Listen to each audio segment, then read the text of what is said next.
when you think about precision engineering, like building a mechanical watch or maybe calibrating a sniper rifle, there is this expectation of just absolute uncompromising exactness. Right, it's very binary. Yeah, exactly. I mean, a gear inside that watch is either perfectly aligned or the hands just stop moving altogether.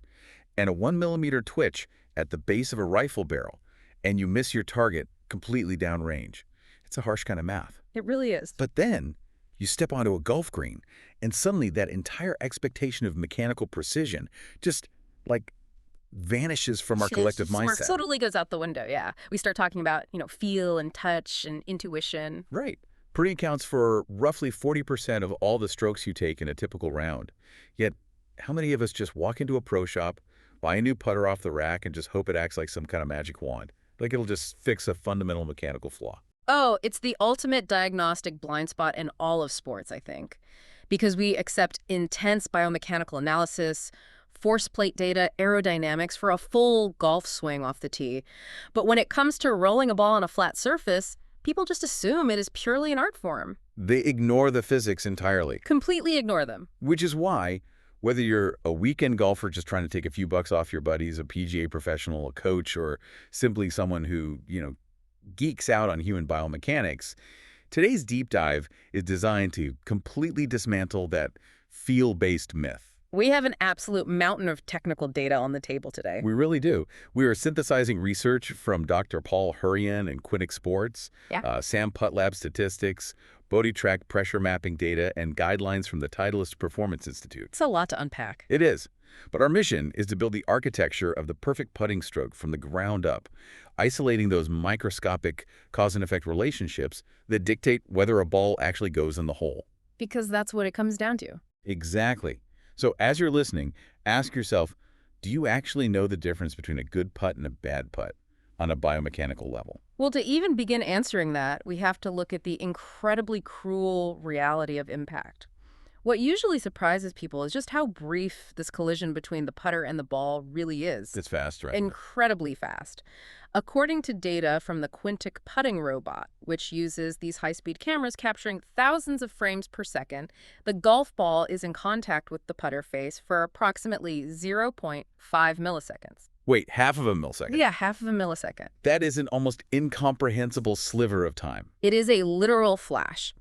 And in that half millisecond window, the laws of physics just take over completely. The robot's data reveals that the angle of your putter face at that exact fraction of a second determines a massive 92 to 95% of the ball's starting direction. 92 to 95%. Yes. The actual path your putter is traveling on, whether you swing it straight back or on an arc, that only accounts for about 8% of the starting line. I want to pause and underline that because that is a massive paradigm shift for most players. We obsess over swinging the putter on this perfect straight back, straight through track. We buy all these training aids to groove our path. Oh, I know. But the math says if the putter face is twisted even a fraction of a hair during that half millisecond, the world's most perfect path is functionally useless. The math is incredibly unforgiving, especially when you look at standard distances. Take a standard putt from just 8 feet away. Okay, 8 feet. If your putter face is just 1.0 degree open or closed at impact, just a single degree, which is virtually impossible for the human eye to detect in real time, the geometry dictates you will miss the hole entirely. Wow. 1 degree off from 8 feet is a guaranteed miss. Guaranteed.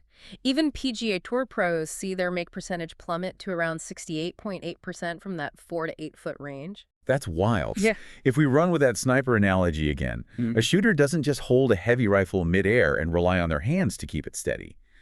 They use a bipod. They find the hardest, flattest piece of ground possible to create a stable structure. Right. So when we're standing over a golf ball, our hands clearly aren't reliable enough to control a single degree of face angle. So where is our anatomical bipod? It starts at the top of the spine, Dr. Paul Hurrian's research highlights a very specific anatomical anchor for your posture, and that's cervical joint number 7, or C7. Okay, C7. Yeah, it's that prominent bony bump you can feel right at the base of your neck. To move the putter on a truly reliable square-to-square path, you have to establish a flat, horizontal plane across your upper back. Got it. And to achieve that, you must hinge your body from the mid-back rather than just tilting forward from your hips with a straight spine like you would in a normal swing. Let's get a visual for this. Imagine taking a DVD case, or maybe a half-full glass of water, and resting it flat on your upper back while you're standing in your putting posture. That's a great way to picture it. Right. Because if you're just tilting from the hips like a standard golf swing, your back is angled, and that glass slides right off and shatters. But if you hinge from the mid-back and get that C7 pivot point perfectly horizontal to the ground, your arms can hang directly down from that flat surface. Exactly. Your hands should hang straight down from that specific C7 pivot point, creating a symmetrical long V, or a triangle formed by your forearms and the putter shaft. And why is that horizontal plane so important? It's pure geometry. If your spine angle is tilted, you inadvertently create a tilted vertical arc in your shoulder path when you swing. That tilted arc dramatically shrinks the window of time where your putter face is actually square to the target line. So you might be square for, what, 1/10 of a millisecond instead of the full half millisecond? Exactly. You're just making it so much harder on yourself. Okay, but if we perfectly lock in that horizontal C7 posture, we face a new problem. A frozen posture is great for a statue, but eventually we have to move the club to hit the ball. Right, you do have to swing. So how do we introduce dynamic motion without shattering that perfect flat structure? Because traditional golf instruction has told us for decades to just rock your shoulders. Oh, yeah. The classic advice. But when I stand up and physically rock my shoulders, it feels like a seesaw. One shoulder dips way down toward the dirt, and the other points up toward the sky. Doesn't that seesaw motion immediately tilt the spine and destroy the horizontal plane we just built? You've isolated one of the most destructive misconceptions in all of golf instruction right there. Really? Yeah. If you interpret the phrase rock the shoulders as a vertical seesaw motion, you're completely altering what biomechanists call the structural radius of your stroke. Wait, before we go further, let's define structural radius. Are we talking of the physical distance from my shoulders down to the putter head? Yes, exactly. The structural radius is the fixed distance between your pivot point, that C7 vertebrae, and the sweet spot of the putter. If you use a seesaw motion, your shoulders elevate and depress. When a shoulder elevates, it pulls the arms up, which shrinks that radius. The putter head lifts off the ground, the face twists, and you introduce new, chaotic degrees of freedom. And a degree of freedom is essentially any joint or hinge that can move independently, right? Right. We want to eliminate those entirely. The true engine of the putting stroke isn't a spinal tilt or a seesaw at all. It is driven by the scapulothoracic engine. The scapulothoracic engine, meaning the shoulder blades are doing the work, not the shoulder joints themselves. Yes. The scapulae, the shoulder blades, they need to glide smoothly backward and forward across the contours of your rib cage. Elite players are actually engaging very specific, deep muscles in their upper back to do this. Which muscles? They use the rhomboid major, which runs from vertebrae T3 to T5, and the rhomboid minor from C7 to T1. By engaging those specific upper back muscles, they induce scapular adduction. Meaning they pull the shoulder blades slightly inward, closer to the spine. Exactly. I think anyone sitting at a desk right now can probably feel this if they try. It's not shrugging your shoulders up to your ears. It's pulling your shoulder blades together in the back, almost like you're trying to pinch a pencil between them. That inward pull stabilizes the entire shoulder girdle. The #1 amateur mistake is letting the shoulders protract forward and elevate up toward the ears during the stroke. Oh, I've definitely done that. Most people do. But as soon as that happens, the structural radius collapses, your hands instinctively take over to save the stroke, and your putter face angle changes. To keep the radius intact, you rotate the rib cage and let the shoulder blades glide. The source material actually gave us some highly practical drills to train this exact feeling, which is great because, honestly, engaging your T3 vertebrae isn't exactly a swing thought you can take to the course. No, it's definitely not. The first is the alternating scapular pull. When you are making your practice stroke, forget about your hands, forget about the putter head, and forget the target. Just block it all out. Yeah. Focus solely on pulling your right shoulder blade toward your spine on the backstroke. Then pull your left shoulder blade toward your spine on the through stroke. It's brilliant because it simplifies your brain's motor program immensely. By making the scapulae your singular point of focus, you effectively freeze the hands and wrists. You eliminate the smaller, twitchier muscles from the equation. There is another great drill here called the towel connection drill. You trap a standard golf towel under both of your armpits, stretching it horizontally across your chest. I love this one. If you make a stroke and that towel drops to the ground, it means your arms just disconnected from your rib cage. They acted independently of your upper torso engine. Exactly. And for off the course, they mention W to Y wall slides. Oh, right. How does that one work again? You stand with your back flat against a wall, raise your arms into a W shape with your elbows and wrists physically touching the drywall, and slowly slide them up into a Y shape. If your elbows pull away from the wall, you aren't engaging those rhomboids properly. Okay, so building this rigid upper body chassis is a phenomenal start. But an engine and a chassis are entirely useless if the ground beneath them is giving way or shifting. But Absolutely. That brings us to the interaction between the golfer and the turf. building the bipod all the way down to the ground. And this is where the BodyTrack pressure mapping data comes into the research. Right, the BodyTrack mats. Yeah. For those unfamiliar, BodyTrack uses sensory mats to measure a player's center of pressure, or COP, during a swing. In a normal full swing with the driver, you want that pressure tracing a highly dynamic path. Oh yeah, you shift your weight laterally to your back foot, then aggressively push linearly to your front foot to generate massive ground reaction forces and swing speed. But putting requires a totally different relationship with the ground. Entirely different. The BodyTrack data shows that an elite putting stroke produces a center of pressure trace that is exceptionally quiet. It doesn't look like a line tracking back and forth. It is just a static dot, hovering perfectly still on the screen from setup to follow through. Okay, I have to push back slightly here. Yeah. Even when you are hitting a delicate 30-yard chip shot, you naturally shift your weight a tiny bit toward your lead side to get the club through the grass. Are you saying a putting stroke requires literally zero weight shift? No athletic flow at all? None. Zero. Really? Yes. The reason comes back to the geometry of the swing arc. Any microscopic shift in your weight, whether it's from heel to toe or left foot to right foot, physically moves the center of your body. Yeah. If your center moves, the low point of the putter's arc moves with it. If you unconsciously shift your weight to your back foot during the backswing, your putter will reach its low point too early. Oh, I see. Yeah, you will end up hitting up on the equator of the golf ball, which drastically alters the launch angle, introduces a bounce, and just completely ruins your speed control. So that BodyTrack mat is essentially acting as a lie detector for your feet. That's a perfect way to put it. A player might swear up and down they are standing perfectly still, but the pressure sensors expose every microscopic sway that the naked eye misses, proving they're moving the low point of their arc. And preventing that sway requires a physical skill the Titleist Performance Institute calls pelvic thoracic dissociation. Pelvic thoracic dissociation. Right. That is the biomechanical ability to rotate your upper body, your thorax, while keeping your pelvis completely immobilized. In your putting setup, you want your weight perfectly split, 50-50 from your heels to your toes and 50-50 from left foot to right foot. What about the knees? You want minimal knee flex, just enough to release tension, but not so much that you introduce a spring-like effect into your legs. You should feel as though your lower half has been poured into concrete. Poured into concrete. And again, we have practical ways to test this lie detector on yourself without needing a $5,000 pressure mat. Yes. One of the best methods from the YouTube sources is the hip post drill. You physically take a tent post, a driveway alignment stick, or even just stand next to the door frame in your living room and rest your trail hip firmly against it. It's so simple, but so effective. Right. When you make your putting stroke, if you feel your hip slide away from that post, or if you feel yourself pushing harder into it, your lower body is leaking movement. Another highly effective and simple method is the coin drill. You press a small coin into the practice green and place your golf ball directly on top of it. Okay, then what?